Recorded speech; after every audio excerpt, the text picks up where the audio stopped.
Je lis du livre de Daniel, chapitre 2, versets 8 et 9, ce qui suit. Le roi reprit la parole et dit, « Je m'aperçois en vérité que vous voulez gagner du temps, parce que vous voyez que la chose m'a échappé. Si donc vous ne me faites pas connaître le songe, la même sentence vous enveloppera tous. Vous voulez vous préparer à me dire des mensonges et des faussetés. En attendant que les temps soient changés, c'est pourquoi dites-moi le songe, et je saurai si vous êtes capable de m'en donner l'explication. » Prions. Seigneur, Nebuchadnezzar était roi, et il fait une déclaration qui nous éclaire. Donne-nous, Seigneur, la présence d'esprit pour relire l'histoire dans sa totalité. Aide-nous à prier avant de commencer, car c'est ainsi que tu seras à même de nous parler, nous éclairer, nous conduire. Seigneur, nous comptons sur toi. Au nom de Jésus. Amen. Le roi Nebuchadnezzar n'est pas stupide. Les magiciens avaient l'habitude de lui raconter des blagues. Il le savait.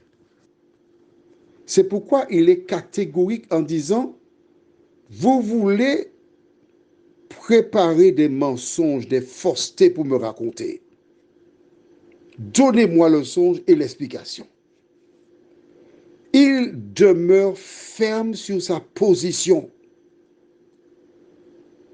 Les magiciens demeurent fermes sur leur réponse. Ils sont pris dans un engrenage.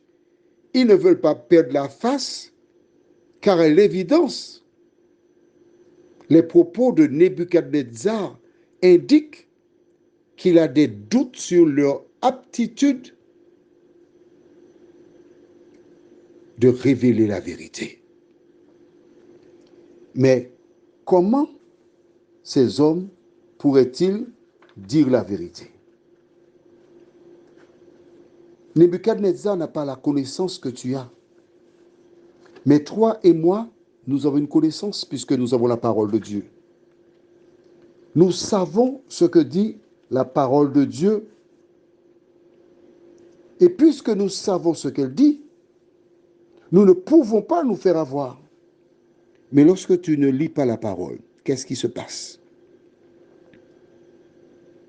Que se passe-t-il?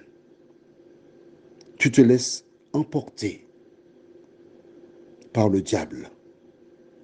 Tu te laisses emporter par l'ennemi. Et quand tu rentres dans la spirale, il est difficile de s'en sortir. L'idéal consiste à demeurer à l'ombre du Tout-Puissant. L'idéal consiste à se tenir tout près de Jésus. Car si tu n'es pas près de Jésus, tu cours le risque d'être perdu. Alors, nous allons chercher quelque chose dans la Bible qui a interpellé mon attention. Nous parlons de mensonges, mais sais-tu que par ton attitude, tu mens? Allons dans 1 Jean, chapitre 2, au verset 4. 1 Jean, c'est à la fin de la Bible. Et je te parlerai de mensonges demain si Dieu veut. 1 Jean 2, le verset 4. Voilà ce que dit la parole de Dieu. Celui qui dit « Je l'ai connu » et qui ne garde pas ses commandements est un menteur et la vérité n'est point en lui. On remplace vérité par quoi? J'ai donné le code déjà. Jean 14, verset 6. Je suis le chemin, la vérité et la vie. Nul ne vient au Père que par moi. La vérité, c'est Jésus.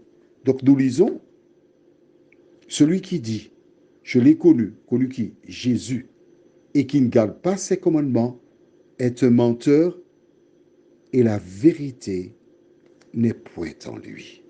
Ou encore, et Jésus n'est point en lui. La question que je te pose, dis-moi, qui réside en toi? Jésus ou l'autre? Prions. Éternel, notre Dieu, notre Père, combien nous te sommes reconnaissants pour ta parole. Combien nous t'exaltons pour tes promesses. Merci pour l'histoire de Daniel, qui nous démontre comment l'ennemi a embrigadé des responsables politiques. Permets que nous ne nous laissions pas entraîner comme ces hommes. Merci Seigneur de veiller sur nous, nous t'en prions. Au nom de Jésus et pour ta gloire éternelle. Amen. Je te souhaite une bonne nuit.